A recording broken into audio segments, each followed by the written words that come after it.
फातिमा की रानी माँ, प्रभु यीशु की माँ, आसरा तू ही है माँ।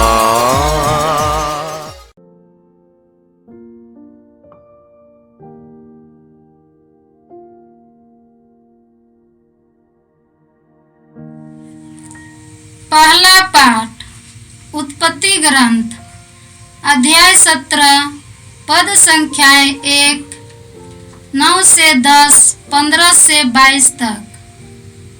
जब अब्राम की उम्र 99 वर्ष हो गई तो प्रभु ने उसे दर्शन देकर कहा, मैं सर्वशक्तिमान ईश्वर हूँ।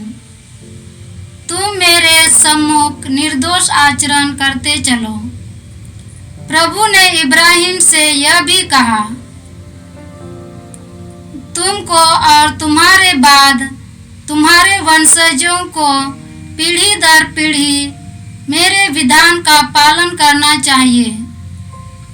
मैंने जो विधान तुम्हारे और तुम्हारे वंशजों के लिए निर्धारित किया और जिसका तुमको पालन करना चाहिए वह इस प्रकार है। तुम लोगों में से हर पुरुष का खतना किया जाएगा। प्रभु ने इब्राहिम से कहा, तुम अपनी पत्नी को सारै नहीं बल्कि सारा कहकर पुकारो। मैं उसे आशीर्वाद दूंगा और वह तुम्हारे लिए पुत्र प्रसव करेगी। मैं उसे आशीर्वाद दूंगा, वह राष्ट्रों की माता बन जाएगी और उससे राष्ट्रों के राजा उत्पन्न होंगे।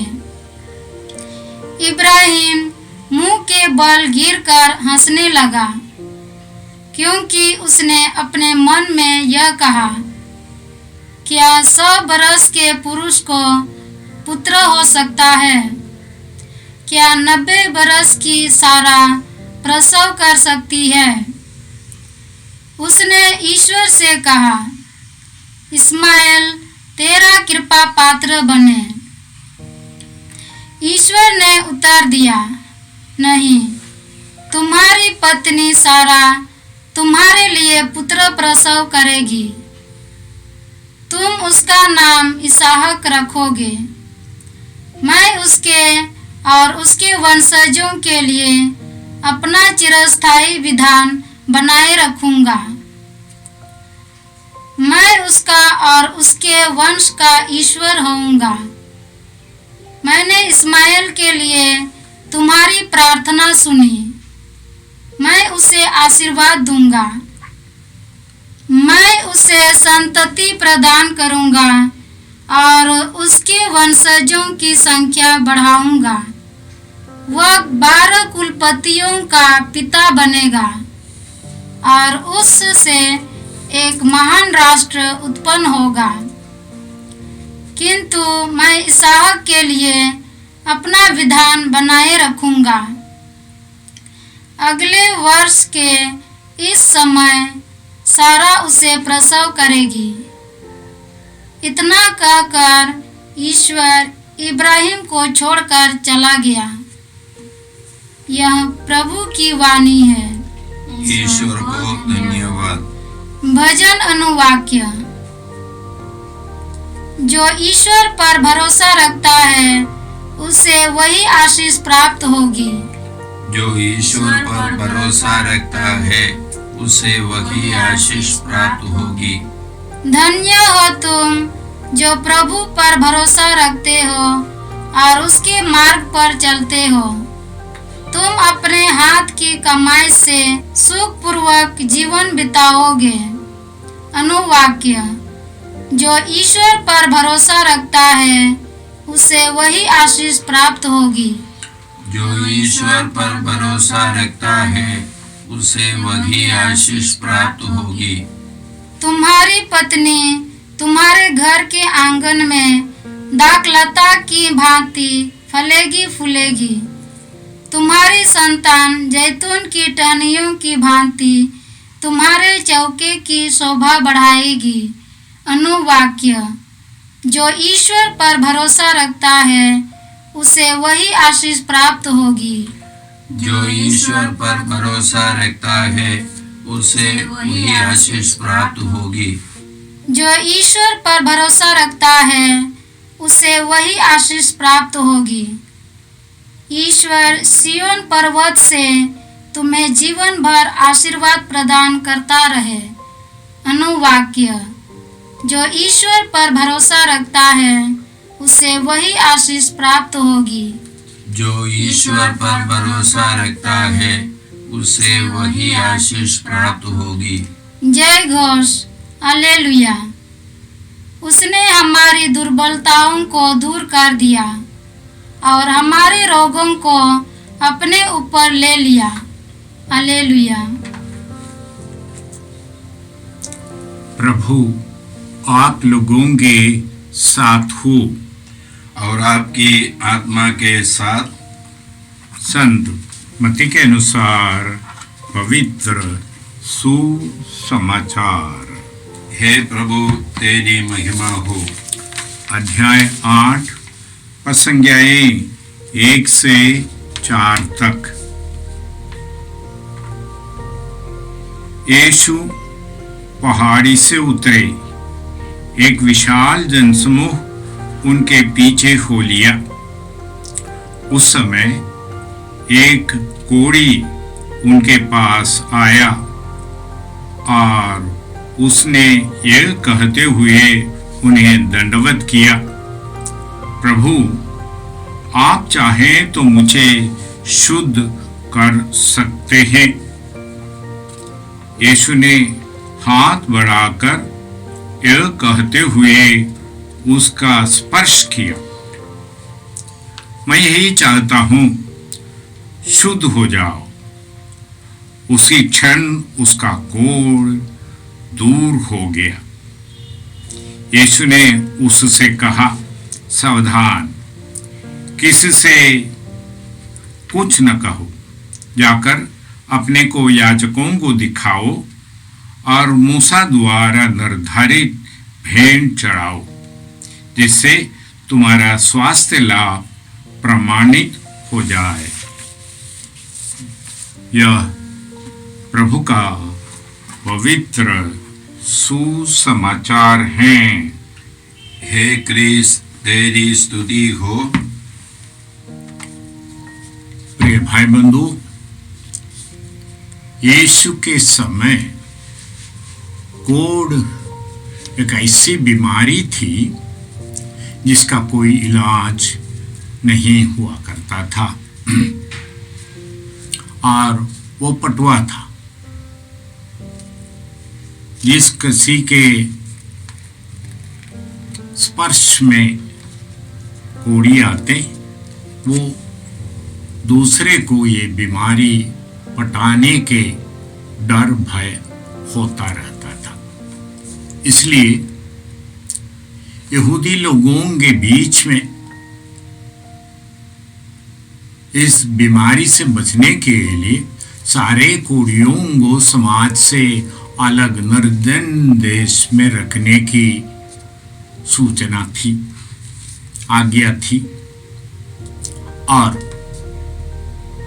कोई भी कोढ़ी कोई स्वस्थ व्यक्ति के करीब नहीं आने की बात थी। इसलिए दूर से वे चिल्ला चिल्ला कर कहते थे, अशुद्ध अशुद्ध अशुद्ध, जिससे कि बाकी लोग उनसे दूर रहे, समाज से कटे, बाकी बचा खुचा जीवन अकेले निरुत्साह होकर बेइलाज बीमारी को ढोकर सड़कर मरने की तक जीने के लिए लोग बाध्य हुए करते थे, चाहे पुरुष हो या स्त्री हो। बच्चे भी अपने माता पिता की सेवा नहीं कर पाते थे, उनके संपर्क में नहीं आ पाते थे। ऐसी हाल में एक कोढ़ी यीशु के चिन्ह चमत्कार के बारे में सुने, उनमें भरोसा हुआ कि यह मनुष्य ईश्वर के द्वारा भेजा हुआ परम पावन पुरुष। इसलिए यीशु जब पहाड़ी प्रदेश में रहकर शिक्षा देने के बाद पहाड़ से उतरने पर ये दूर से चिल्लाते हैं, प्रभु यदि आप चाहें तो मुझे शुद्ध कर सकते हैं। अंधों को दृष्टिदान देने, लकवा से पीड़ित लोगों को बचाने और मृतकों को जिलाने की यीशु की चिन्ह चमत्कार की करामतें शायद एक कोड़ी भी सुना था।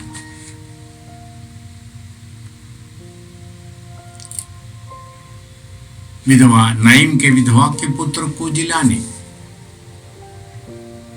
और सतपति के बेटी को जीवन प्रदान करने की घटनाएं ये व्यक्ति भी सुना होगा और इसलिए बड़ी विश्वास और भरोसे के साथ यीशु से कहते हैं, प्रभु यदि आप चाहें तो मुझे शुद्ध कर सकते। आप उस समाज की व्यवस्था को जानते हैं जहां कोड़ियों से लोग अलग दूर पटवा बीमारी के भय से दूर रहते थे और सुसमाचार में एक शब्द का इस्तेमाल करते। यीशु उनको स्पर्श करते हुए कहा, मैं यही चाहता हूं तुम शुद्ध हो जाओ। स्पर्श करते हुए बाकी लोग उनको अलग किया, उनको करीब आने से रोका, तिरस्कार किया। उस व्यक्ति को यीशु जाकर छूते हैं। ईश्वर के ये अपार प्रेम, ईश्वर के यह मनोबल उस व्यक्ति पर प्रकट करते हुए उसे स्पर्श करते, अपनाते हैं। डर नहीं, उनको उत्साह प्रदान करते हैं, उन्हें अपनाते हैं। तिरस्कृत करने के बजाय उन्हें अपनाते हैं। एक घटना में हम ईश्वर के स्वभाव को समझ पाते। वह उस वचन को हमें याद दिलाते, मैं निरोगों को नहीं रोगियों को बुलाने आया, मैं धर्मियों को नहीं पापियों को बुलाने आया। पापिनी स्त्री से कहा, जाओ और तुम पाप न करो। पापिनी को पत्थर मारने आए लोगों से यीशु पुत्र कहते हैं, तुम में से जो पाप नहीं किया वह पहले पत्थर मारे। और ये ईश्वर आध्यात्मिक रूप से कोड़ी व्यक्तियों को ढूंढ कर लाते हैं। मैं भले गडेरिया हूं, भले गडेरिया होने के कारण खोई हुई भेड़ को ढूंढकर अपने कंधे पर उठाकर वापस लाता हूं। ये ईश्वर के स्वभाव को प्रमाणित करते। ईश पुत्र स्वर्ग राज्य की महिमा को त्याग कर निरे मनुष्य बनकर के मनुष्य को स्वभाव धारण करते हैं, जिससे कि मानव को जीवन प्रदान कर सके। शारीरिक जीवन की बात नहीं है, ईश्वर के दिया हुआ जीवन। इसलिए वे शिष्यों से कहते, मेरे तुमसे अलग होना जरूरी अनिवार्य है। मैं जाने पर ही और दूसरा सहायक आएगा, और दूसरे सहायक आने पर हमें जीवन और संपूर्ण जीवन प्राप्त होगी। और उनकी शिक्षाओं को, यीशु की शिक्षाओं को समझने के सामर्थ्य मिलता है, स्मरण दिलाएगा, जीवन प्रदान करेगा। वह पवित्र आत्मा के आने पर शिष्य धैर्य ग्रहण करते हैं। फिलिप इथियोपियाई खोजे को सुसमाचार सुनाते। पवित्र आत्मा से भरकर स्तेफनोस सारे यहूदियों को यीशु पुत्र की शिक्षा का गवाही देते हैं। और साउल बदल जाते। आत्मा से कोड से भरे हुए हर एक व्यक्ति को स्पर्श करने के, उन्हें आश्वासन दिलाने के, उन्हें सांत्वना दिलाने के यीशु पुत्र स्वर्ग छोड़कर धरा में पृथ्वी पर मनुष्य अवतार बनकर यीशु नाम की ज्योति बनकर के आए। ईश्वर अपने सृष्टि को सदा के लिए तिरस्कृत नहीं कर रहा है। आदम और हवा के पाप के बावजूद, कायन के पाप के बावजूद, भटक जाने वाले इस्राएली समुदाय को बार बार वापस आने वाले ईश्वर कहते हैं, मैं संसार को दोषी ठहराने नहीं आया,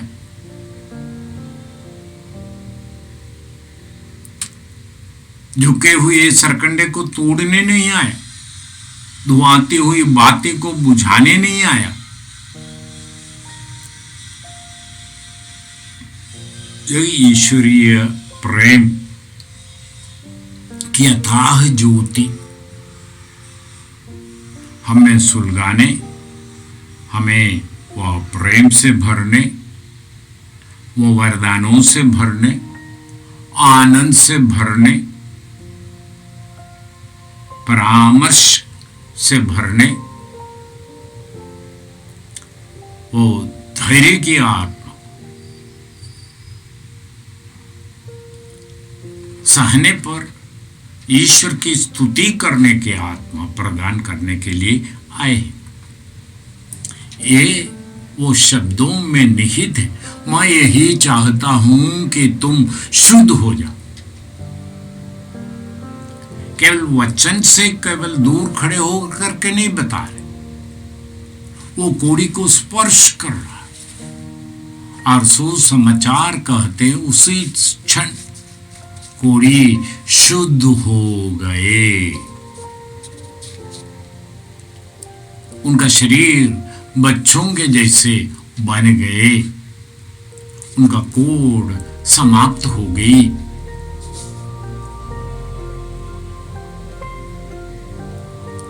ये ईश्वरीय कृपा। तब यीशु उनसे कहते हैं, सावधान रहो, किसी को कुछ नहीं कहो।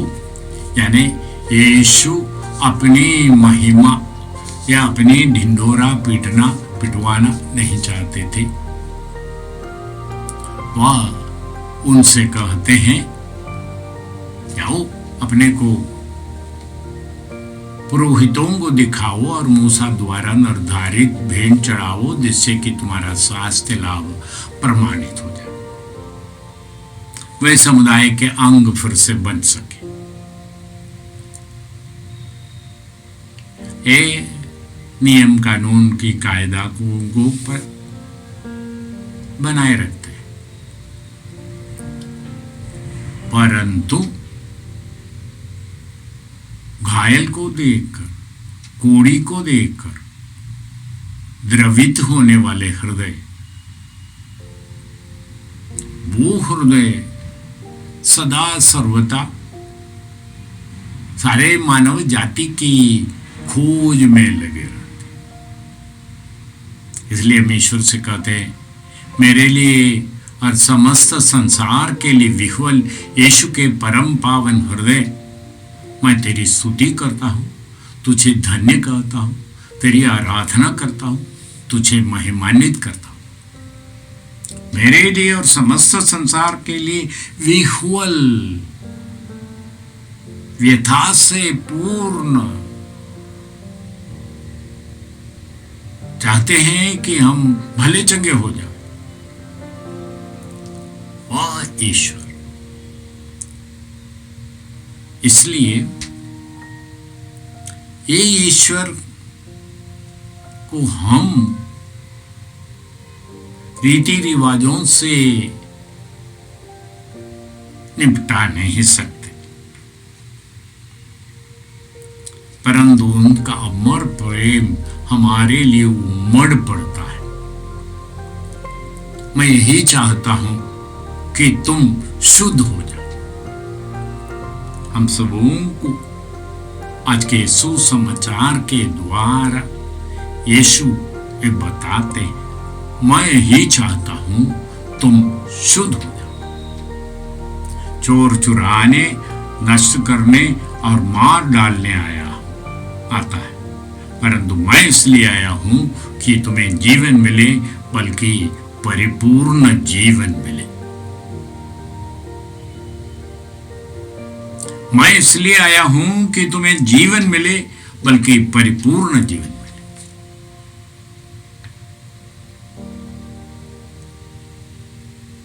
यह शुभ संदेश, सुसमाचार ऐसी हमारे लिए व्याकुल और विह्वल ईश्वर के बारे में जो संदेश है, वो सुसमाचार नहीं तो क्या होगा? क्या हम बताएंगे? इससे अच्छा समाचार हमें कहां से मिल सकते? समस्त सृष्टि के सृष्टिकर्ता परमेश्वर हमारी भलाई चाहते हैं, हमें प्रज्वलित करना चाहते हैं, हमें जीवन से भरा पूरा करना चाहते हैं। हम उस ईश्वर के सामने सिर झुका, और ईश्वर ऐसा है, यह अपने भाई बहनों को बताने के लिए बुलाएंगे। ये ईश्वर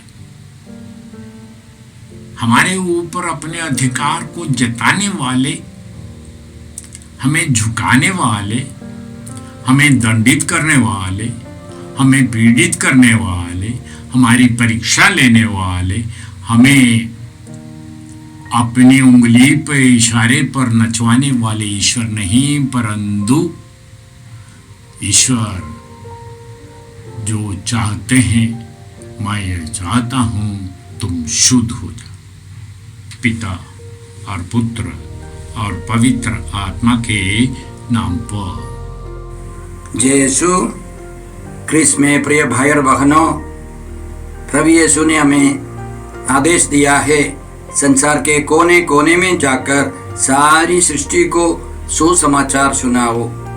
सुसमाचार सुनने के लिए और सुनाने के लिए एक अच्छा मौका है। आप कृपया इस चैनल का सब्सक्राइब करें, लाइक करें, शेयर करें, बेल आइकन दबाएं, ताकि यहाँ की नई वीडियोस की सूचना आपको मिलती रहेगी। साथ साथ आप दूसरों को भी प्रेरणा दें इसका सब्सक्राइब करने के लिए। याद रखें, कल के मिसा के दैनिक पाठ और उस पर टिप्पणियाँ आज ही दोपहर के बाद हम लोग अपलोड करते हैं। कृपया आज ही उसको सुनकर कल की तैयारी करें। प्रभु यीशु आपको और आपके परिवार को 100 गुनी आशीष देंगे। जय यीशु।